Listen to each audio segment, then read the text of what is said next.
यहाँ आपको अपडेट करेंगे। खैबर पख्तूनख्वा हुकूमत ने अपने ही साबिक दौर में भर्ती मुलाजमीन को फारिग करने का फैसला कर लिया।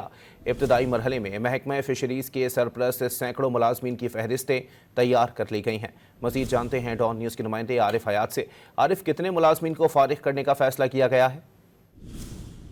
ये पहले साबिक दौर जो पाकिस्तान तहरीक इंसाफ का था, जब महमूद खान वज़ीर आला थे, तो उस वक्त में ये मुलाजिमीन भर्ती किए गए थे और उनको फारिग करने का फैसला मौजूदा खैबर पख्तूनख्वा हुकूमत ने शुरू कर दिया है। इब्तदाई मरहले में ये महकमा फिशरीज के सरप्लस सैकड़ों जो मुलाजिमीन है तो उनकी फहरिस्त तैयार कर ली गई है, जिसमें तकरीबन 682 के करीब जो मुलाजिमीन है तो वो भर्ती किया गया है और वो सरप्लस है। महकमा फिशरीज सवात में 51 एहलकारों की जरूरत की एक जगह पर, जहाँ पर 611 मुलाजिमीन भर्ती किए गए हैं। इस तरह सवात में 70 हेड असिस्टेंट है और 490 रिवर अटेंडेंट सरप्लस हैं।